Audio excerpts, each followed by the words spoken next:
Diyos ng masigabong palakpak, pinagpalang palakpak at matagumpay ng palakpak. Hallelujah! Mga kapatid, before we listen the word of the Lord, kinaugalian, kinagawian, kinasanayan po natin ang magdeklara ng mga mabubuting bagay bago po tayo makinig. With faith, with boldness and confidence, sabi nga po natin, thank God I am prosperous. Because I'm blessed by the Lord, greatly blessed, extremely blessed, highly favored, deeply loved. Sabi mo, thank God I am your child. I cannot be denied. I am your beloved. Everything in my life is well. Sabi mo, my life is well. My family is well. My job is well. My business is well. In the presence of God, nothing is missing. Nothing is broken. Sabi natin, all is well. Palapakan po natin ang Diyos. Hallelujah. Brethren in Christ, saset tayo po ang ating pong series about the attributes of God. And we're done already the book 1 and book 2, and we're still here in book 3. Brethren in Christ, ito po ay pinamagatan, who He is within us. At kinuha po natin sa Psalms 57:1, be merciful and gracious to me, O God. Be merciful and gracious to me, for my soul takes refuge and finds shelter and confidence in you. Yes, in the shadow of your wings will I take refuge and be confident until calamities and destructive storms are past. So dito mga kapatid ay sinasabi po ni Salmista na pahanggang sa matapos ang mga kalamidad, sigalot sa ating buhay, mga kapatid, ang Panginoon ang kanyang magiging kanlungan. Palakpakan natin minsan pa ang Diyos at sabi mo sa katabi mo, you are blessed today. Okay, let us review, brethren in Christ. Tinalakay po natin ang part 1, siya ang Diyos ng katiyakan. He is the God of assurance in Proverbs 3:26. Part 2, tinalakay po natin siya ang Diyos ng kasiguruhan. He is the God of guarantee in Psalms 19:9. And part 3, siya ang Diyos ng kalakasan. He is the God of strength in Psalms 28:7. And part 4, siya ang Diyos ng kasiglahan. He is the God of stamina in 2 Thessalonians 2:16. And that was last Sunday. At tinalakay po natin ang tatlong S, mga kapatid. Triple S.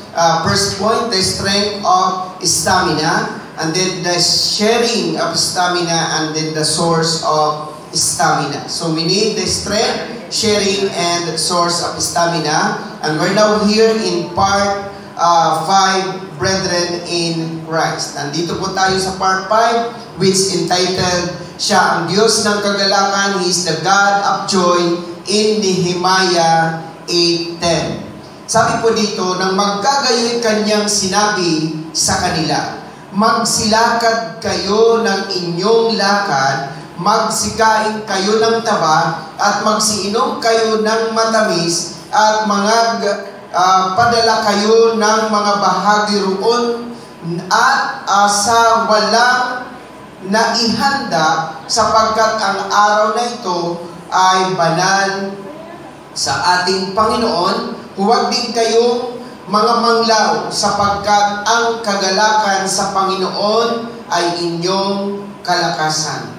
Then Ezra told them, go your way, eat the fat, drink and sweet, sabi niya, drink the sweet drink, and send portion to him for whom nothing is prepared. For this day is holy to our Lord, and be not grieved and depressed, for the joy of the Lord is your strength and stronghold. Mga kapatid, sinasabi po dito ng scripture, nung sila po ay nagbabalik mula po sa kanilang pagkabihag sa Babylonia, mga kapatid, headed by Nehemiah, Ezra, at maging Zerubbabel, Ang sabi po dito ni Isra, mga kapatid, ngayon dahil makakabalik na tayo sa ating sariling lupain, we can now enjoy the blessing of the Lord. Eat the fat and drink the sweet drinks. Ang sabi nga po doon, dahil ang sabi po ni Isra, the Lord will be with them. So kasama sila, so ni-restore ang templo, ni-restore ang mga bahay, ni-restore din po yung pader. Praise God. So ang nag-restore ng pader ay walang iba kundi si Nehemiah. Ang nag-restore naman ng templo ay si Zerubbabel. At ang mga nagturo ng salita ng Diyos ay walang iba kundi si Isra. At dito sabi nga again, this is the day the Lord has made. Let us rejoice and be glad in it, brethren in Christ. Kaya tayo, kapag tayo ay nakapagbalik loob sa presensya ng ating Panginoon, we will again enjoy the blessing and the grace of God. Hallelujah. Tingnan po natin mga kapatid ang heart ng ating tinatalakay ngayon. God's joy eases depression. Asa na ba yung PowerPoint natin?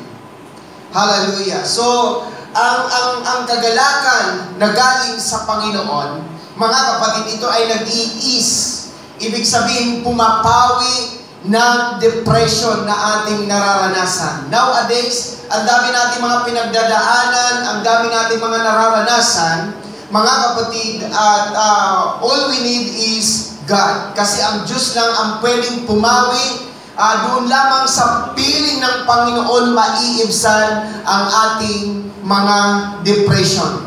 Then, pangalawa, God's joy eases regret.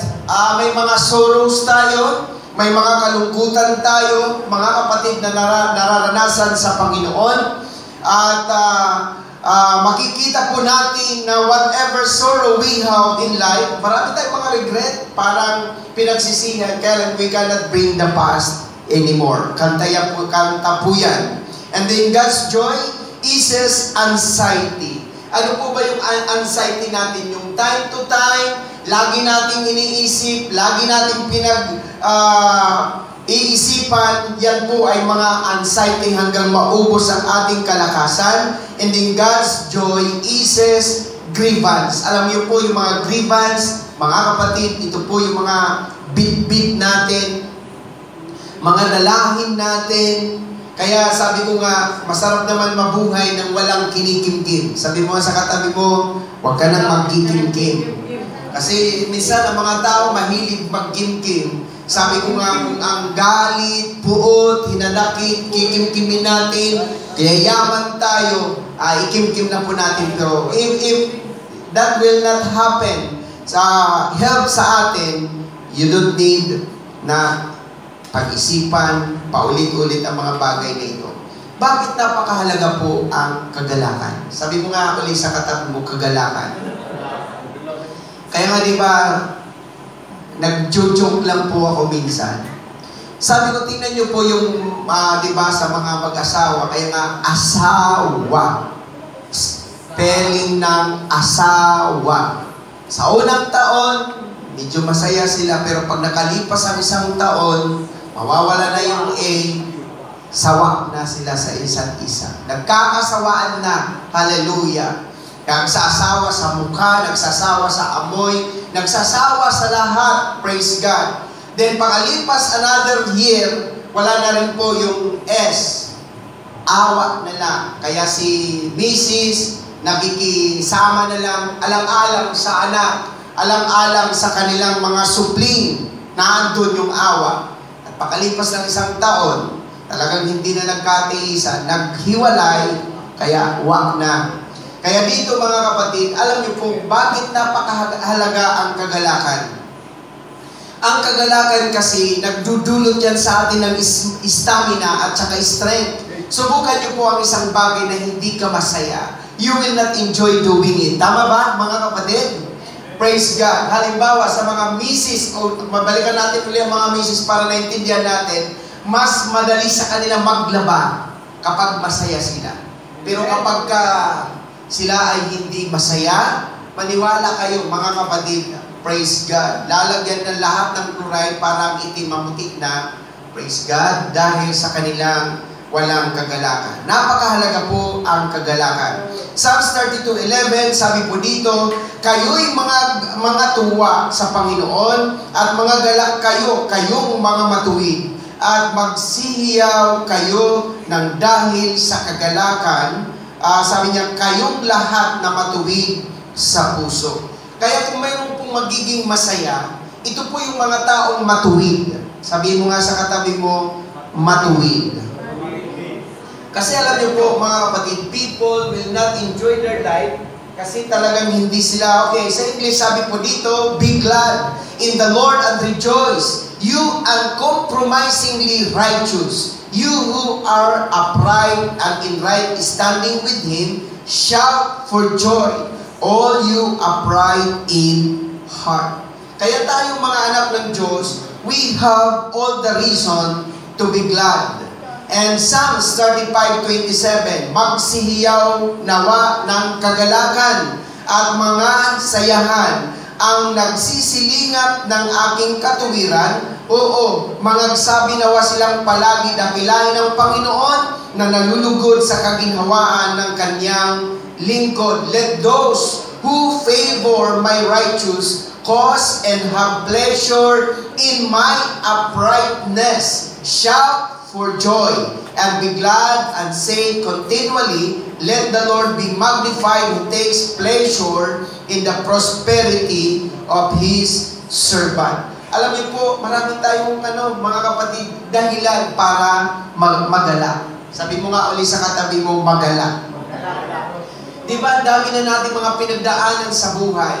Ang dami na nating mga naranasan sa buhay at tayo ay pinagtagumpay ng Panginoon. Kaya dapat tayo ay magala. Amen? At dagdag pa po sa Psalms 95:1, o magsiparito kayo, tayo'y magsiawit sa Panginoon, tayo'y magkaingay na may kagalakan sa malaking bato na ating kaligtasan. O come, let us sing to the Lord. Let us make a joyful noise to the rock of our salvation.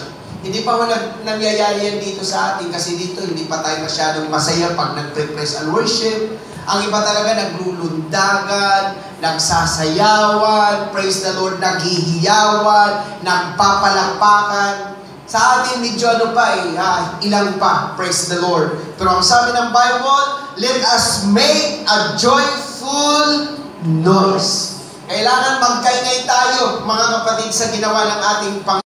Magkaingay kayo na may kagalakan sa Panginoon buong lupa. Sabi mo sa katabi mo, kasama ka dyan hanggang nasa lupa ka. Praise God. Kasi parang tayo pag nag-praise and worship, parang ito.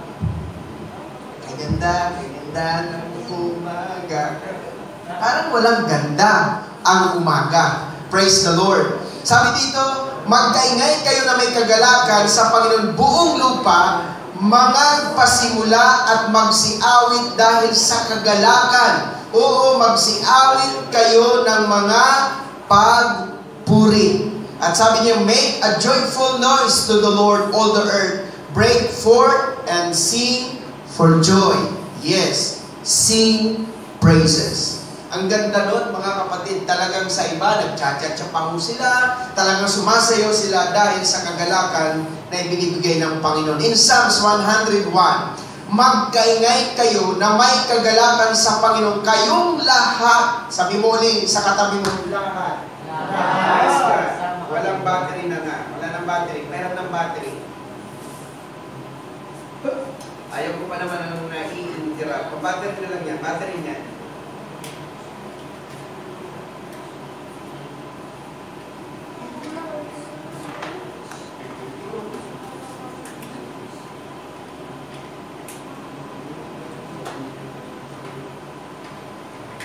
Baliktad pa.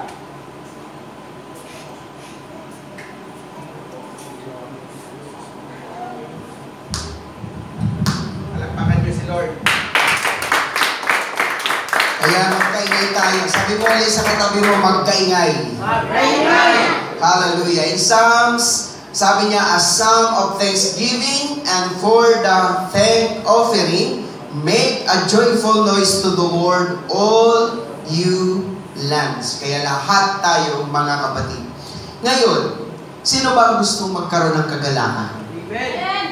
Tatlo lang. Sino pa ang gusto magkaroon ng kagalakan? Amen. Alam niyo po ba na hindi naman pwedeng maging masaya tayo o magalak tayo ng walang dahilan. Lalabas tayo doon, hurin, pagka galak ka ng galak tapos walang dahilan. Tawa ka ng tawa ng walang dahilan. Ang saya-saya mo ng walang dahilan. Para bang may problema ka. Pero si Lord, para tayo maging masaya, magbibigay siya ng dahilan. Sabi mo ulit sa katabi mo, dahilan. Kita niyo po, mga kapatid, yung mga nagsisilpo na nag-iisa tapos ngiti ng ngiti, mayroon yung kachat na nagpapasaya sa kanya. Praise God. Hallelujah. Tingnan mo nga ang katabi mo. Pag nakasilip yan, kaya kang kita mo pagka umaga, nakakapagselos nga eh. Kaaga-aga, hindi Bible ang tinitingnan agad. Ang tinitingnan, cellphone. Kung mayroong new message. At alam niyo po ba kung ano hinihintay niya tuwing morning? Hallelujah. Yung nagpapasaya sa Kanya. Kaya again, every time na tayo ay nagiging masaya, may dahilan. Sabi mo ulit sa katabi mo, may dahilan.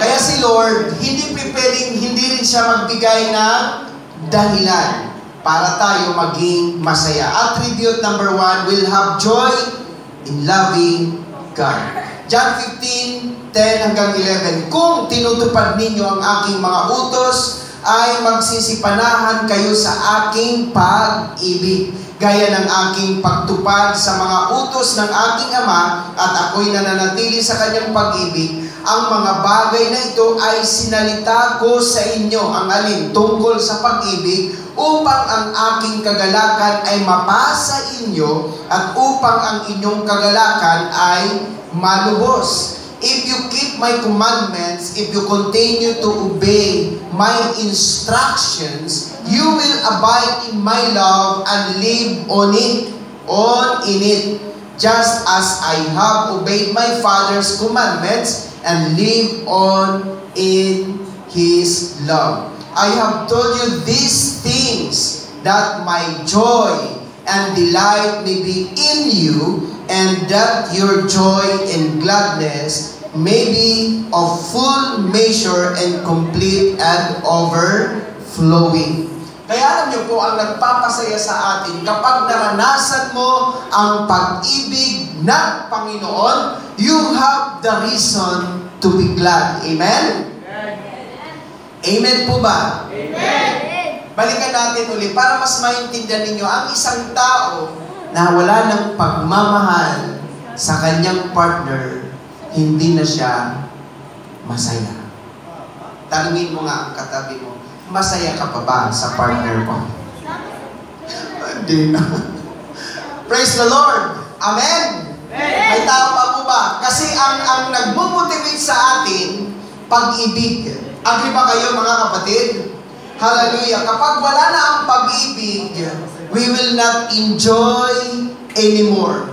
Pero kita mo, pagka nagmamahalan kayo, both of you, take note lagi yung sinasabi sa kabataan, both of you, kaya sa atin, hindi ang tawag, hindi syota, kasi short time yun, kundi tipan. Ang tipan, parang magkabiyak yan, magkatuwang yan. Minahal ka, mamahalin ka in return. Ngayon, sa inyong relasyon, pag nagmamahalan kayo, di ba you will enjoy? Biruin mo, maghapon na kayong magkasama, parang 1 minuto pa lang kayong magkasama. Ang haba ng panahon, you don't want to end the time. In fact, kahahatid mo lang sa kanyang bahay, nag-chat ka na agad, miss you. Grabe naman. Bakit? Kasi mga kapatid, what motivates you is love. Ang nagpapasaya sa iyo is love. Praise God. Ganon din kay Lord. Kapag wala ang pag-ibig mo kay Lord, hindi ka masaya na naglilingkod sa Kanya. Tama ba, mga kapatid? Pero kapag mahal na mahal mo si Lord, you will enjoy praying, you will enjoy worshiping, and you will enjoy serving the Lord. Palapakan natin ang Panginoon. Talagin mo ang katabi mo, masaya ka pa ba kay Lord? Praise the Lord. Bakit ang iba ang hirap yayain, ang hirap paatinin? Hallelujah. Manahimik kayo. Praise God. Kasi, ang totoo talaga, if we don't really love the Lord, it's hard for us to enjoy serving the Lord. Alam niya ng mga kabataan, sa Emmanuel, God with us, grabe ang praise and worship nila doon, ang tagal. 3 praises, 3 worships, talagang nangangalan, no? Sa atin, tag-isa na nga lang eh. Hallelujah. Praise God. Pero sabi ko nga, they are enjoying worshiping the Lord. Ang pastor doon, mahaba mangaral. Pero ako, yung patapos na, nasa unang punto na ako, mga kapatid. And right after this, tutulak ako papunta kay na Pastor Jess. Hallelujah, kasi nasa Dubai sila ngayon. And by December, tayo rin po ay magdudubay. Hallelujah. Amen? Sa biyaya ng Panginoon. Amen? Again, mga kapatid, what motivates us to serve lang sa tao man. Amen? Amen po ba? Hallelujah. Sabi mo ulit sa katabi mo, love. Attribute number 2. Will have joy in asking God. Basa tayo. Sabi niya, hanggang ngayon, wala pa kayong hinihinging anuman sa pangalan ko. Kayo'y magsihingi at kayo'y tatanggap upang malubos ang inyong kagalakan. Up to this time, you have not asked a single thing in my name, as presenting all that I am. But now, ask and keep on asking, and you will receive, so that your joy, gladness, delight may be full and complete. Ano daw po ang magbibigay sa atin ng kagalakan? Answered prayer. Amen? Amen. Amen po ba? Amen. Masaya ba kayo pagka natutugunan kayo ng Panginoon? Amen? Of course, wala namang masaya. Kaya lahat tayo may mga prayer sa Panginoon.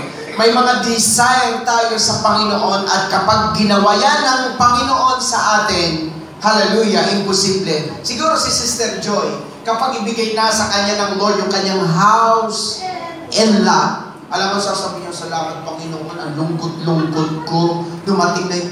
Of course not. You will be happy, tama?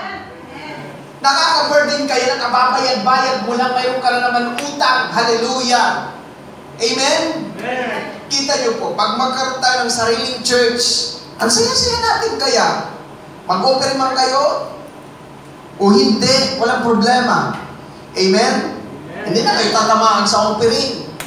Praise the Lord. So masaya tayo lahat. Kaya alam niyo po, mga kapatid, ang mga answered prayer will make us happy. Amen? Amen? Siguro si Sister Jen, magpapapiging yan lagi. Pagka meron ng, Pastor, doon kayo kumain sa bahay, isama ko sila pag-kain. Huwag niyo po akong iimbitahan. Dahil sasama talaga yan si Marino, si ano. Minsan natuwa ko kay Michelle. Sabi ni Michelle, Pastor, para sa'yo lang yan, ha? Hindi ako makakain-kain kayo, naandun si Marino, naandun si... Hallelujah. Kaya pag inibitahan niyo ako, kasama talaga yan. Andiyan si Marino. Buntot ko ang mga yan eh. Pag hindi ako bababa, hindi kaya sila bababa. Kung saan ako pupunta yan mga yan. Hallelujah. Nagtago na ako nung naghatid sila ng tulong. Nagtago na ako. Kasi sabi ko walang pagkain. Tapos sabi ni Marino, si Pastor, naandyan po ba? Hallelujah.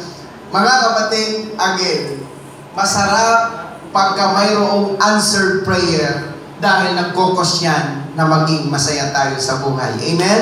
Sabi ng Bible, praise God, the purpose why the Lord will answer your prayer for you to have the fullness of His joy. Pangatlo, will have joy in serving God. Maniwala kayo mga kapatid, malungkot ang buhay na hindi naglilingkod sa Panginoon. Tama? Amen? Amen. Hallelujah! Ulitin ko, kung gusto mong maging masaya, maglingkod tayo sa Panginoon. Palapakan po natin si Lord. Tingnan mo, basa natin. Ano sabi ng Matthew 25:23? Sinabi sa kanya ng kanyang Panginoon, mabuting gawa, mabuti at tapat na alipin, nagtapat ka sa kakaunting bagay, pamamahalain kita sa maraming bagay, pumasok ka sa kagalakan ng iyong Panginoon. His master said to him, sabi niya, well done, you upright, honorable, admirable, and faithful servant. You have been faithful and trustworthy over a little. I will put you in charge of much. Enter into and share the joy, the delights, the blessedness which your master enjoy. Enter into and share the joy. Kaya mga kapatid, kapag tayo naglilingkod kay Lord, hallelujah, masaya. Amen? Amen po ba? Amen. Praise God. Kaya maglingkod. Sabi nga, mga kapatid, yan, nandiyan na sila, Jaja, pwede naman maglingkod muli yan sa Panginoon. Nandiyan na siya, gusto ko kasi meron talagang lalaki, kasi ayaw ko na magpindot-pindot ng organ na yan eh. Gusto ko talaga turuan kayo mag-organ. Hallelujah. Para tatayo na lang ang inyong gwapong pastor para mangaral. Praise the Lord. Amen. Hallelujah. So, balik tayo. Praise God. Kailangan natin ng mga manggagawa sa ating Panginoon. Amen? Alam niyo po ba na malungkot ang hindi? Kaya sa susunod, para masaya lahat, hallelujah, mag-rotation tayo sa drum na yan. Siguro bawat linggo iba ang mag-drum. Kasi halos maraming may alam sa drum. Hallelujah. Unang linggo, iba mag-drum. Pangalawang linggo, iba mag-drum. Pangatlong linggo, iba mag-drum. Amen? Amen? Hallelujah. Kasi bakit? Napakahalaga po yan na lahat naglilingkod sa Panginoon. Kaya sabi ko nga, yung mga baguhan natin, yung mga bisita natin, wag ka nung ating youth fellowship, ang daming nadala ni Ruth. Nagulat ako, mabot pala tayo ng almost 30, ano? Kaya yung mga baguhan, involved natin agad yan. Hallelujah. Praise God. Ano natin sila, hubugin natin sila. Kung marunong tumambling, sige, mag-acrobat sila dito habang nag-praise and worship tayo, mga kapatid. Hallelujah. Tulad po ng isang church, magaling mag-rap. Oh yeah. Every Sunday, pinag-i-special number. So kapag gamitin natin ang lahat ng mga talento, because again, mga kapatid, masaya ang naglilingkod sa Panginoon. Amen? Amen po ba? Sino po gusto maglingkod kay Lord? Amen. Mahirap yung taga-upo ka na. Hallelujah, taga-amin ka na. Maganda yung naglilingkod tayo sa Panginoon. Kita mo po si Junior. Laging masaya yan. Laging masaya. Mag-back up masaya. Hallelujah. Pinanunood ko yung kanyang pag-back up ng youth. Praise the Lord. Hindi siya makatingin sa mga chicks. Praise the Lord. Alam niya yung lyrics. Pero tumitingin kunwari sa lyrics. Akala niyo po ba pag nandito kayo, makakatingin din kayo sa harap? Mahirap. Kaya masabi naman ng isa, alam mo pastor, maganda yung madilim. Wala kami nakikita. Praise the Lord. Kasi nakakahiya talaga kumawit sa Panginoon. Di ba, Junjun? Praise God. Hallelujah. Alam niyo po, ang talento, nakaka-fall in love yan. Tama? Hallelujah. Pag kasi Junjun, mahubog ng gusto yan, grabe ang boses niya. Hallelujah. Narinig niyo ba ang boses niya kanina? Bumubu. Hallelujah. So, praise God. Yung mga nawala sa ministry, balik kayo sa ministry because again, hindi maganda na tayo ay taga-upo lang Kailangan maglingkod tayo sa Panginoon. Yan si King Kay. Instead na magpariwarang buhay niya doon sa Howville. Hallelujah.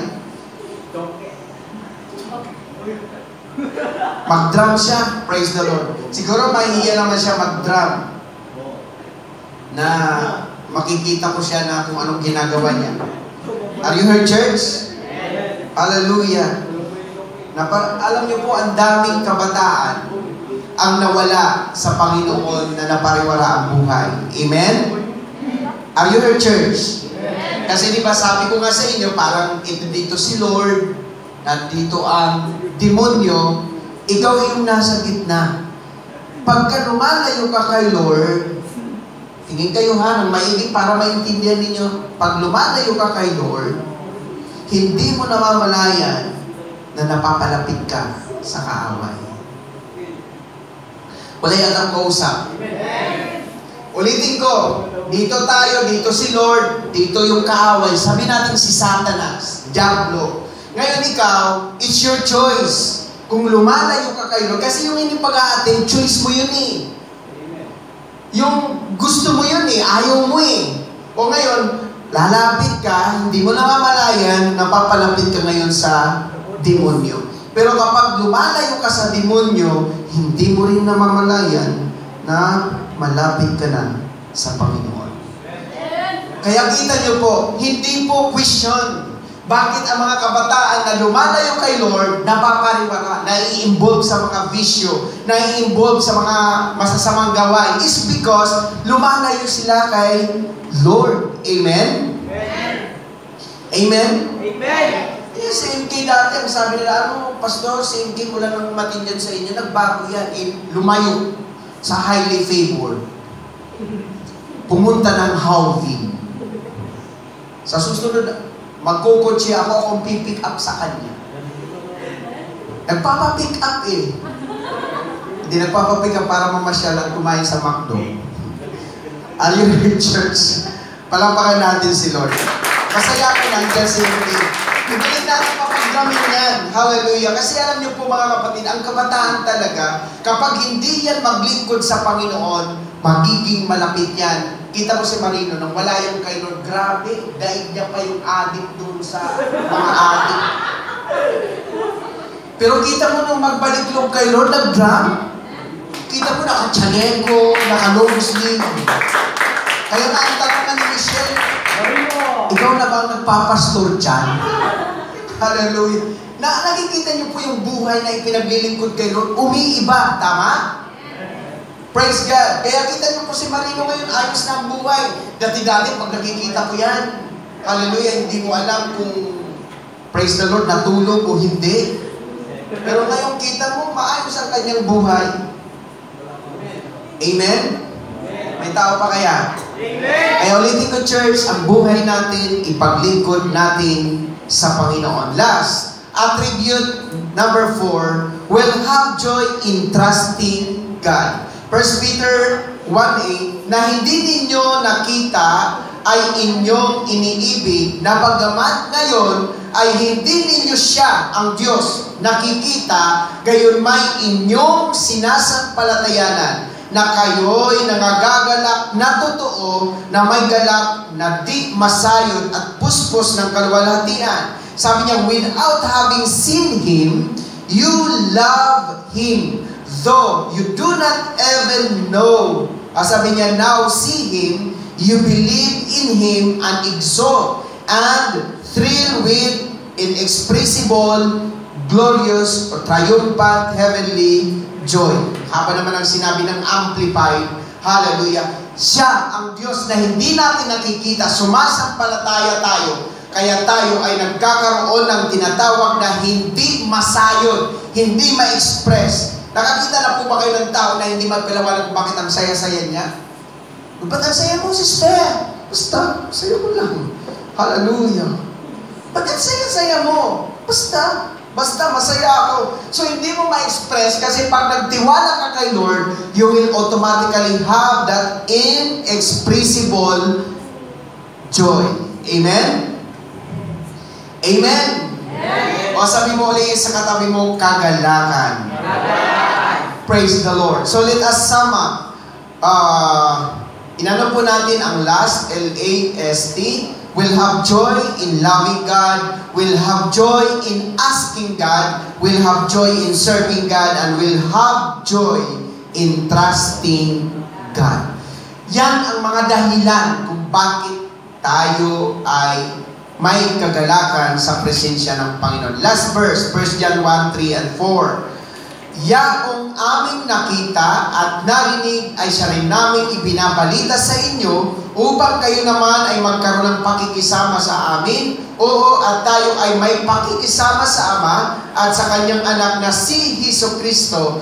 At ang mga bagay na ito ay aming isinusulat upang ang ating kagalakan ay malubos. That we have seen and ourselves heard, we are also telling you so that you too may realize and enjoy fellowship as partners and partakers with us. And this fellowship that we have, which is a distinguishing mark of Christian, is with the Father and with His Son Jesus Christ, the Messiah.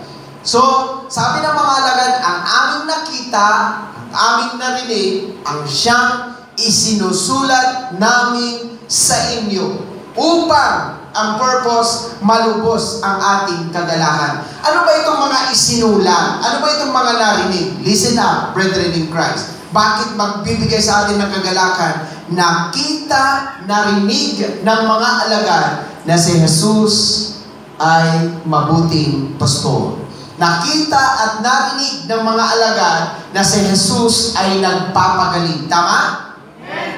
Nakita at narinig ng mga apostol na si Jesus ay gumagawa ng mabuti sa lahat ng tao. Nakita at narinig ng mga apostol na ang Panginoon ay tumutugon sa lahat ng pangangailangan. Kaya ang sabi ng mga apostol, ano man ang aming nakita, ano man ang aming narinig, isinusulat namin sa inyo so that our joy may be full. At dagdag pa po, mga kapatid, sabi dito sa next, and we are now writing these things to you so that our joy in seeing you included may be full and your joy may be complete. So dito ang ating kagalakan ay malulubos. At sa last slide, brethren in Christ, we will see His joy, we will hear His joy, we will adore His joy, and we will receive His joy, and we will exemplify His joy. Mga kapatid, wala na tayong dahilan para hindi po tayo malugod at magalak sa ating Panginoon. Amen? Dahil ang Diyos ay mabuti sa atin. Paki-bluetooth nga doon, paki-on ng Bluetooth. Praise God.